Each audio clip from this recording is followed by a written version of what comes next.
College football was utterly insane this past weekend.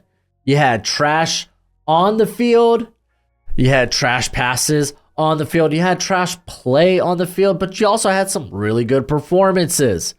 Really good. We'll get into all that, talking about some of the big matchups, maybe some of the injuries you need to know. So welcome to the Stock Report, where we talk about the risers and fallers this week in college football as it pertains to the 2025 NFL draft. So let's go ahead, start this sucker off with Quinn Ewers, quarterback out of Texas. Had a rough go with things. He ends up going 25 of 43 for 211 yards, has 2 touchdowns, throws an interception, also lost a fumble. Fun fact, threw 6 turnover-worthy plays. It was rough. This was by far, I think I can almost say this with confidence. This was probably Quinn Ewers' worst collegiate game of his career. Like, it was tough. And to be fair, not everything was his fault. The pressure for Georgia was getting home. But you also had Ewers maybe escaping pockets he probably should have stepped in. You had him holding onto the ball for just a little bit too long. Though I would argue, I thought he did a relatively fine job of getting the ball away reasonably quickly. It was just the pressure was there just so quickly. And it was just bad, dude. This was kind of a stock-killing game for Quinn Ewers. If you were talking about Quinn Ewers as a first-round pick, I think you got to chuck that idea. I had him as a top 50, but it was at the back end, and I still didn't feel great about that. And since that, dude, I've had to drop him down my board relatively significantly. Unfortunately, again, it was just a bad outing for him. It didn't look good. It didn't look great. It was just a bad outing by the boy. I don't know much else to say. Quinn Ewers just didn't look the part. And I get it. The guy's got the arm talent. Throws with a good zip.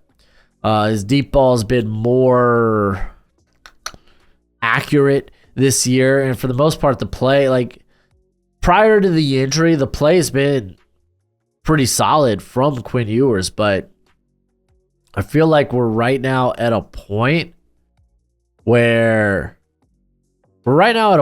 Quinn Ewers where it's man, coming back from the injury, he looked rusty against Oklahoma, but then he just looked really bad this week, man. Really bad this week. I still think he's a day 2 pick because there are traits there. There are still traits there with him. It's just he looks way more developmental these last 2 weeks than probably what you were thinking earlier in the season. But I do want to stick with this game because I kind of mentioned how bad the protection was for Quinn Ewers, and it was. And a big reason of that was Cameron Williams, the right tackle there for Texas, who's been a hot name, a hot riser for a lot of people. He had a rough go at it. And keep in mind, man, this is a cat that's basically, he just became the starter this year. Not a lot of experience under the belt of Cameron Williams, but he ends up allowing 4 pressures and a sack on 63 passing snaps. He was flagged twice in this game. Also, keep in mind, I think Georgia did a good job of also kind of spying Quinn Ewers, and wherever he moved, pressure immediately followed. So it wasn't always initial pressure, but if they were losing initially, it typically was coming the way of Cameron Williams. Some people were throwing Kelvin Banks' name out there, and going back, Banks had actually a pretty solid game. Was it the best game for Banks? No, but Banks allowed 2 pressures and a sack, but his loss rate wasn't nearly as bad as it was for Cameron Williams. I thought Banks, outside of maybe a rep from against Jalon Walker, who arguably we talk about his name around the in the first round. I thought it was fine. I saw people saying, "Oh, Kelvin Banks, man, if you see him as a tackle now, you're just wrong." Which that could be the case, could be a guard, but Banks has played great football all year, and I don't think he struggled terribly in this game. I thought, if I'm gonna be honest, he was probably the best offensive lineman for Texas because they had struggles all over for the most part. I think actually Jake Majors played pretty well in this game. DJ Campbell was fine. If anything, I'm more concerned about what these guys were doing in the run game, and I felt like Banks was the only guy that was consistently kind of a mover. He just plays with that sneak to him. But Williams, this is a guy learning on the fly for the most part. I say learning on the fly. That's not correct. Well, I guess learning to go against top-tier competition week in and week out, because that's the SEC. He is kind of learning on the fly at that juncture. Like, the traits are there with him. I get it, man. He's long. He's athletic, moves well at that size. I'm not saying he has got an explosive or insane range, but at 335 pounds, he moves particularly well. But I thought he had some struggles in the Michigan game, though for the most part did a solid job. But this game, I thought there were some things that were very apparent in terms of just, and yeah, like whether it was like the depth he would take in his kick slide, whether it was like an overcommit or an undercommit, freeing up the edge, allowing a guy like Jalon Walker to dip under and just hit home. His hands, like he attacks with wide hands. That's just like, I think that's something he just needs more reps at. Again, I kind of equate him to kind of a Tyler Guyton-esque prospect. I kind of feel like they're in the same ballpark. But Guyton was also a guy that had more reps under his belt than currently what Cameron Williams has. So Williams could end up coming back. I think that could be a legit thing. Everybody loves the NFL draft, and I know you want to be familiar with every potential prospect that your team may draft. So I got good news for you. My draft guide is available for purchase. It is good throughout the entire draft cycle, and it updates through the season regularly. You'll get my current evals and rankings on hundreds of different players with player backgrounds and analytics. It also contains combine and pro day numbers, as well as my notes from the Senior and Shrine Bowl. You can purchase it for a one-time payment of $30 on PayPal, Venmo, and now I have the Cash App. Follow the link in the description and be sure to include your email because it is a Google spreadsheet. That is how I share it with you. So please don't make me hunt down your email. Just don't do it. Anywho, it's a great purchase and it's a great way to support the channel.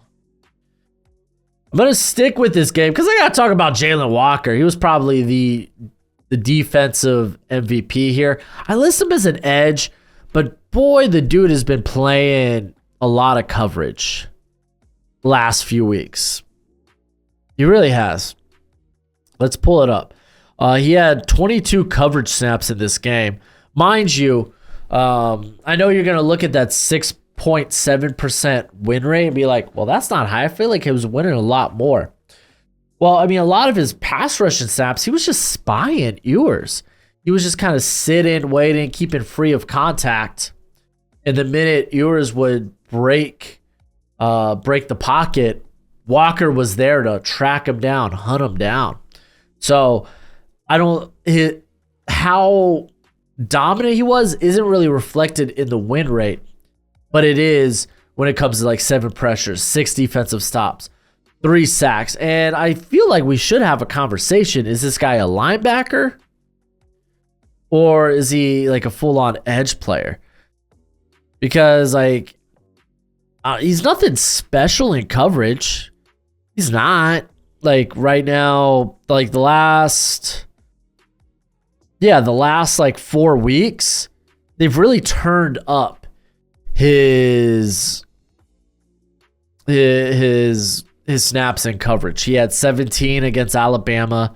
He had 16 against Auburn, 22 against Mississippi State, 22 against Texas here. So like if you want to use him like a flexible player like that, I think you can. But like the last time we saw like someone with this type of versatility,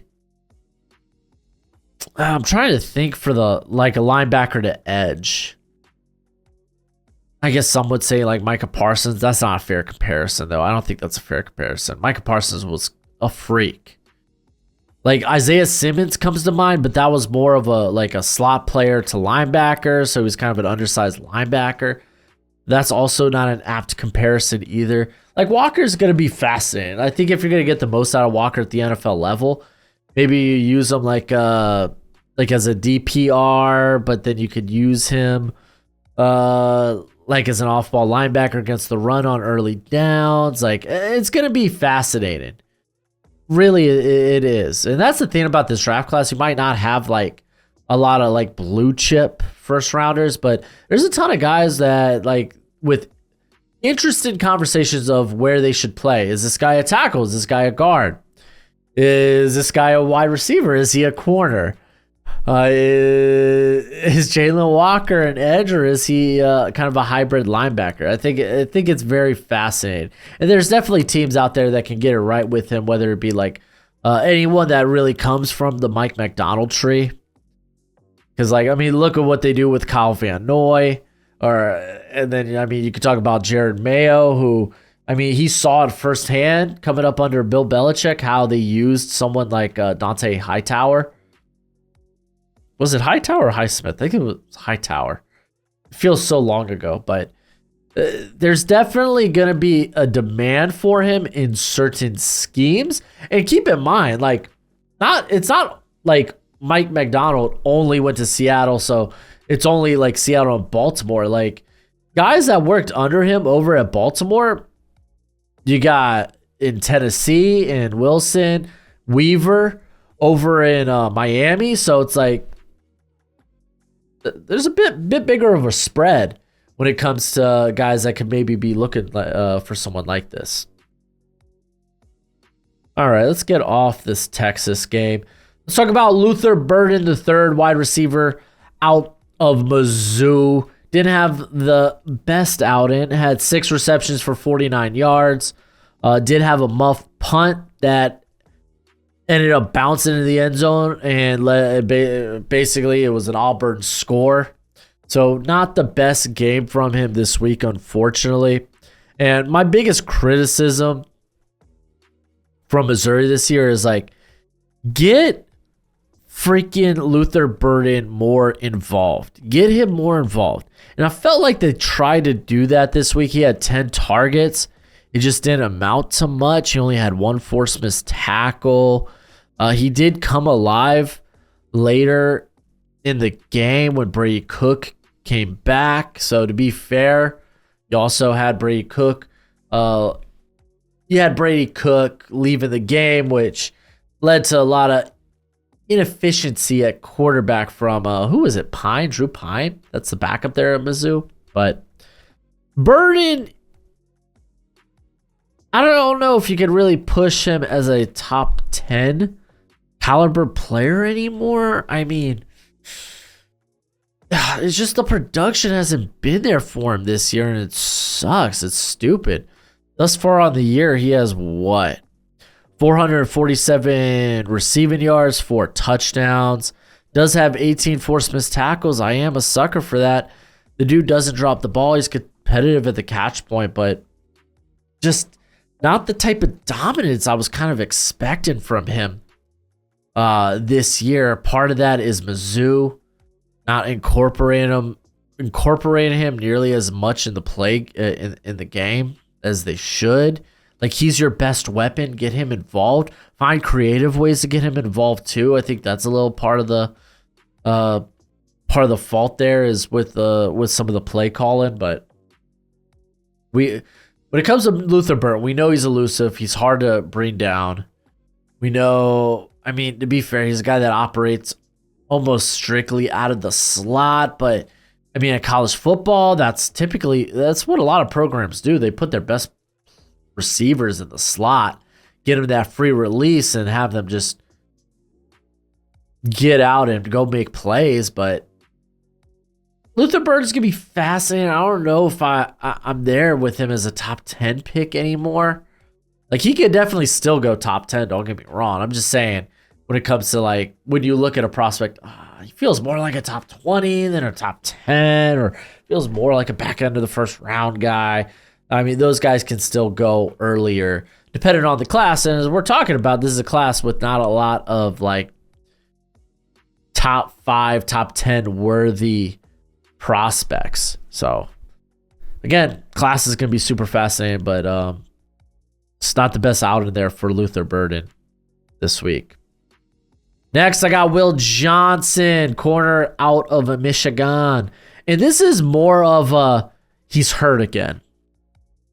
He played 13 snaps, left the game with an ankle injury. And I'm not saying this dude should...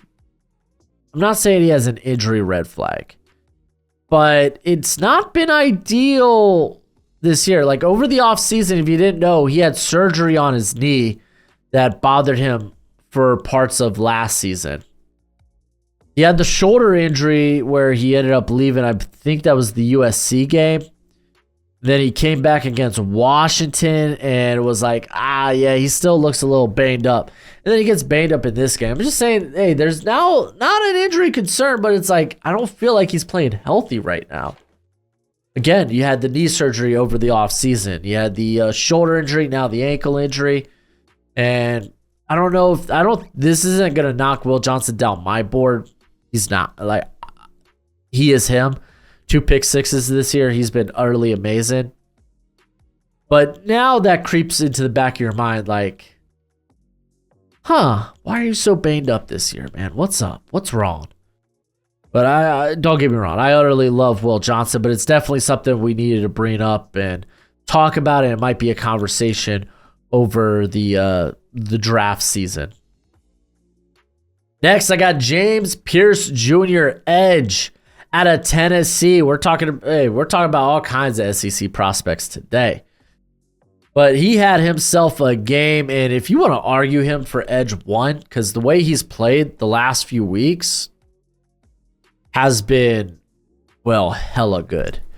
So he ends up having 9 pressures in this game, 3 defensive stops.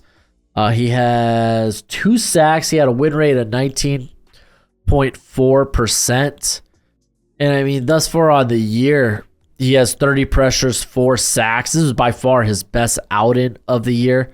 But the win rate's been really good for him. Let me just pull it up, what it's been for the whole season. Because currently he has a 18.6% win rate, which is actually one of the higher ones in this class. And I think you need to make an argument like, okay, like, right now, this edge 1 position is up for grabs between like Abdul Carter, Nick Scorton, James Pearce Jr. Then you got some of your more unpolished prospects like Mikael Williams, who had a really good game actually against Texas. Or you got LT Overton, who actually had a pretty good game here against Tennessee. He had like 5 pressures. Then there's these guys on the outside looking in who might not necessarily have faced the stiffest competition, or they don't have ideal size. Guys like Mike Green out of Marshall, Josiah Stewart out of Michigan. And this edge class is just insane. Like, or maybe it's guys that don't have like ideal like play strength, but they're so like they're just uber productive at getting after the quarterback, like Donovan Ezaraku out of Boston College. You have other like physical freaks like Landon Jackson, Ashton Jalote, Kyle Kennard having a breakout year out of nowhere. You have Jack Sawyer, who it's like he's just productive. Not one trait really stands out with him. He's just productive. Like, this edge class is just increasingly very, very intriguing. And I feel like I'm going to have a lot of edge players in my top 100. Because like I didn't even talk about names like JT Tuimoloau. You got Jasheen Davis out of Wake Forest. Brandon Swinson, LSU. Tyler Barron, Miami. Like there's a load of guys. Princely Umami Ellen out of Ole Miss. Like this edge class is filled with a lot of good good players. But Pearce, he has elite explosiveness. He's still putting it together from like a pass rush game plan and being able to use a variety of different counters and whatnot. So like Pearce coming off a really good game here. I do want to stick with this game because I'm going to jump to the Alabama side with Deontae Lawson, linebacker out of Alabama, who, I mean, at this juncture, can you make a case that he might be the best pure, like traditional linebacker in this class? Like, he's really manned the helm there for Alabama. And I know the run defense hasn't been ideal. A lot of that has to do with some of the dysfunction along the defensive line, them not being able to keep consistent gap integrity. But Lawson's been able to come up and make a lot of good plays in this game. He had 13 tackles, 5 defensive stops, 4 pressures, a sack. He did allow only 1 reception in coverage. That ended up going for 5 yards. But in a linebacker class where it's like, it feels like there's probably a good amount of day 2 players. I know some people really like Jay Higgins, but I think he's just not physically or athletically gifted compared to most of the prospects in this class. I think that'll cause him to fall, but probably still, like, I'll probably end up having a 3rd round grade on him. I liked him coming into the year, but I knew those limitations, which I think I ended up giving him like a 4th round grade coming into this season. But like, just no one's as savvy as he is when it comes to just playing the linebacker position. But like, you look at Lawson, man, 9.2% missed tackle rate this season, utterly solid. 26 defensive stops. The guy's playing the run and he's playing it well. And he's shown his blitz and upside in this game. You love to see it. So like, the conversation about who's linebacker 1, and I guess it depends how you look at Jalon Walker from Georgia. So it's like, who's linebacker 1 in this class? Who? I love Danny Studspin too. I love Nick Martin, but now we're talking about another guy with some limitations when it comes to his size. This is a pretty fascinating linebacker class in general. So I had to give the shout out to Lawson. I'm actually, tomorrow or today, I'm going to get to Jahad Campbell specifically to get an eval on him. There's a couple of other guys like Sonny Styles from Ohio State that I need to get evals done for this linebacker class. All right, let's talk about some of the really good performances this week. Let's talk about the Black Mamba 2.0 and Cobee Bryant, corner out of Texas. Had himself a freaking day against Houston. Listen, Houston, not a great team this year. They're on the struggle bus. Donovan Smith, not a great year. Probably playing himself out of a draftable grade at this point. But stinking Cobee Bryant was freaking everywhere. He ended up allowing 2 receptions for 35 yards, but he had 3 interceptions and a pass breakup. You go ahead and eat, young man. Listen, I love Cobee Bryant. The dude is a very gritty player. My problem with Cobee Bryant is that size. 6'1", 175.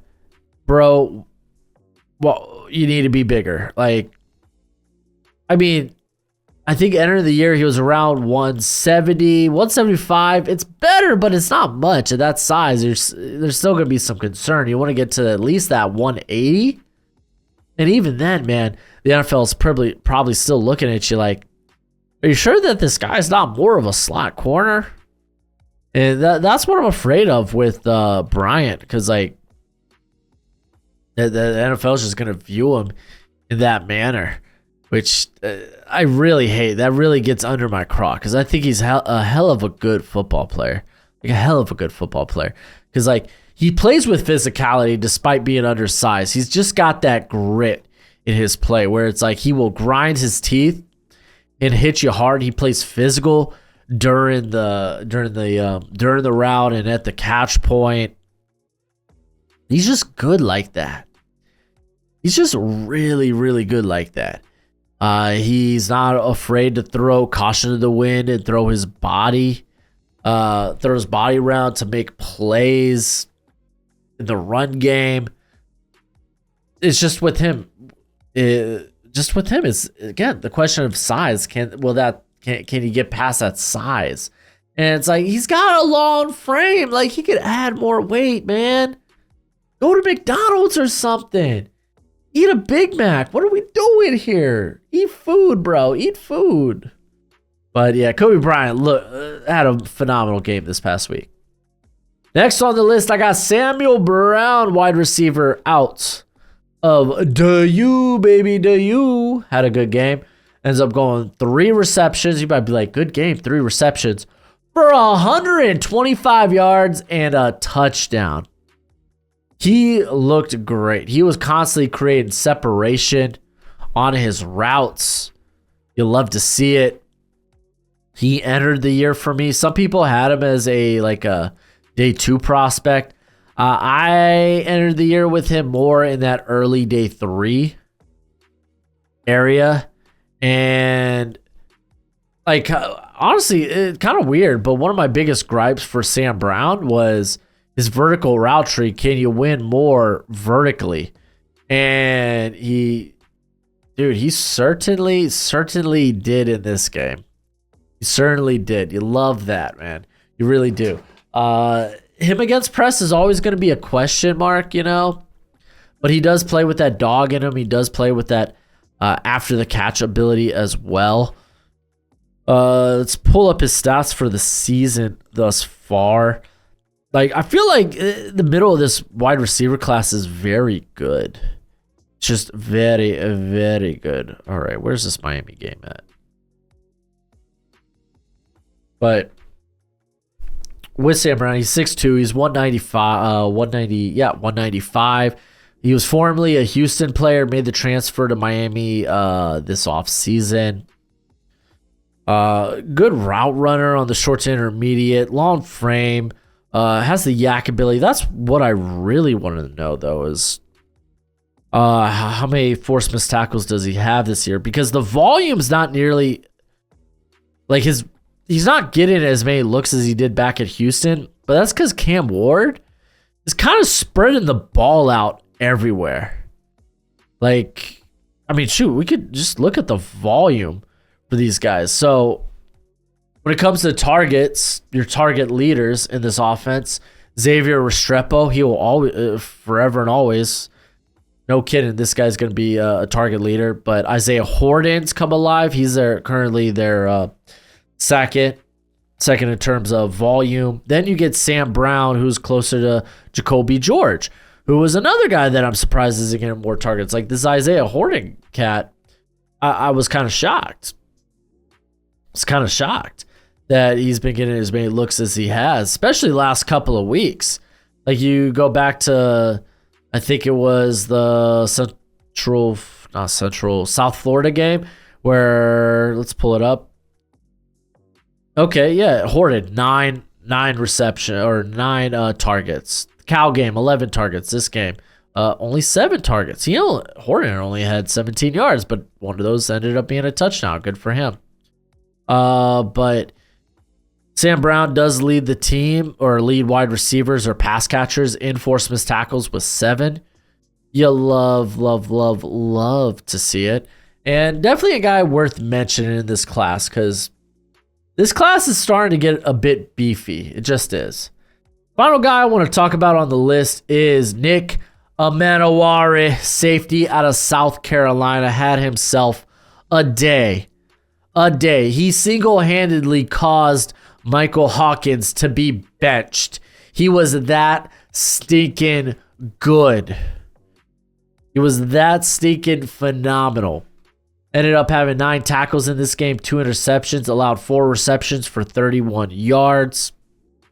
If you're unfamiliar with Emmanwori, he's 6'3", 227. You look at that and be like, oh my gosh, he is like a biscuit away from being a linebacker. And you would be right because he plays with that dog in him. He plays with that physicality. He does. He can hit hard. But what's really like kind of come around for him has been the ability in coverage. He's really stepped up in terms of what he does in coverage this season. Pulling it up right now. Yeah, I mean, dude, yeah, he had 2 early interceptions against Hawkins. Hawkins was almost benched immediately. It was freaking insane. But with Emmanwori, pull it up. Oh, nope. Here we go. So Emmanwori this season, well, the 2 interceptions. In this game, he has 4 interceptions on the year, 2 pass breakups, hasn't allowed a touchdown, only 86 yards in coverage. The way he plays around the box is utterly insane. And I mean, that's where he's played a majority amount of the time. So some people are like, oh, so I guess he's a strong safety. I don't know about that. I think he'd play in too high and be all right, be fine, as long as it's not like a cover 3, because I don't want him being my center fielder. Then, I mean, in a cover 3, you could have him just kind of play downhill. But, man, he's been really good. Like, he's got 11 defensive stops, which are essentially just plays, tackles that result in either a negative gain or no gain at all, or a negative play or no gain at all. 11% missed tackle rate, really solid. Is he playing himself into day 1? I think you could argue it. This class is really wide open. There's a lot of good, there's going to be a lot of players that are going to have like these top 50 or second round grades that could sneak into that first round just because, well, the class is just, I think I said this last week. It's like taking blowing up a balloon and turning it upside down. You got the thin part, and you got the thin part, right? Where it's like, okay, these are your first rounders. And then it's like, and here is your day 2. It goes thin, little part where you blow it in, thin, first rounders. Day 2.